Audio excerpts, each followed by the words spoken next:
제목을 따라해 보실래요? 진정한 그리스도인의 길 내려놓음. 사회에 이런 재앙이 오고 폭풍이 오는 이유 중에 결정적인 이유가 뭐냐면 그리스도인 몸인 교회가 이 나라의 중추적 역할을 담당하지 못하고 있기 때문이다. 교회가 역할을 못해서 그렇다. 소돔과 고모라에 의인 10명이 없어서 심판이 임했던 것처럼 이 사회의 문제이기도 하지만 교회의 문제고 믿는 자의 문제라는 것입니다. 여러분 동의하시지요? 주님 여러분과 저를 세상의 빛과 소금으로 불렀어요. 그게 여러분과 저의 정체성입니다. 그런데 어떤 모습이에요? 성경에 있는 그대로 맛을 잃은 소금 같은 거예요. 그래서 밟히고 있는 거예요. 너희는 세상의 소금이니 소금이 만일 그 맛을 잃으면 무엇으로 짜게 하리요? 후에는 아무 쓸데없어 다만 밖에 버려져 사람에게 밟힐 뿐이라. 말씀이 진리예요. 그대로 일어나고 있어요. 교회가 기독교인이 밟히고 있어요. 여러분 하나님의 마음이 얼마나 아프실까요? 하나님이 실제로 보고 예수님이 그러시잖아요. 교회가 나의 몸이라고, 그리스도의 몸이라고 했는데 그 모습을 보고 얼마나 마음 아파하실까요? 여러분과 제가 어떻게 됩니까? 이제라도 우리의 짝퉁의 모습을 버려야 되는 거예요. 그리고 진정한 교회, 진정한 그리스도의 모습을 찾아야 됩니다. 이것만이 유일한 해결책이에요.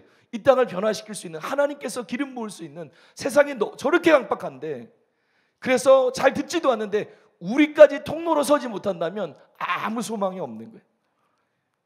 여러분 2014년 청년 여름 연합수련회의 주제가 무엇입니까? 작년에는 큰 용사야 일어나라. 예전에는 부흥을 준비하는 사람들 쭉 나왔잖아요.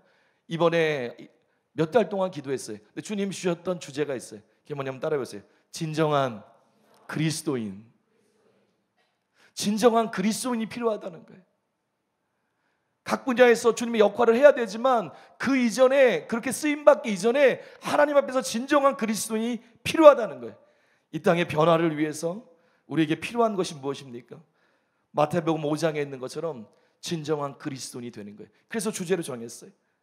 너희는 세상의 빛이라. 산 위에 있는 동네가 숨겨지지 못할 것이요 사람이 등불을 켜서 말 아래 두지 아니하고 등경 위에 두나니 이러므로 집안 모든 사람에게 비추느니라. 이같이 너희 빛이 사람 앞에 비치게 하여 그들로 너희 착한 행실을 보고 하늘에 계신 너희 아버지께 영광을 돌리게 하라. 여러분 이런 삶을 살고 있습니까? 여러분 어떤 모습이 진정한 그리스도인의 모습일까요? 아시죠? 회개하고 예수님을 왕과 구세주로 모셔드리는 거예요. 그리고 오늘의 본문의 말씀처럼 진정한 제자로서 제자의 대가를 치르고 살아가는 거예요. 왜 그렇습니까? 진정한 그리스도인 이꼬르 제자기 때문에 그래요. 어떻게 이렇게 살 수 있어요? 주님과 매일 교제해야 돼요. 담임 목사님이 저번 주 말씀하신 것처럼 기도와 말씀에 없어요. 주님과 교제하지 않으면 주님이 얼마나 아름다운 분인지, 하나님의 뜻이 무엇인지 그걸 내가 매일 내 심령에 성령 안에 새기지 않으면 이 길을 갈 수 없어요.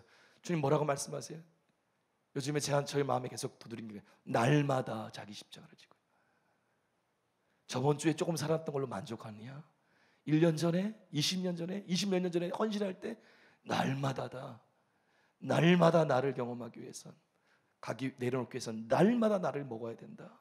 날마다 나를 바라봐야 된다. 그래서 못 가는 거다. 날마다 나를 못 보기 때문에 네가 이 길을, 이 내려놓음을 알아도 실제는 못하는 것이다. 세상이 더 크게 보이고 네 평판이 더 크게 보이는 것이다.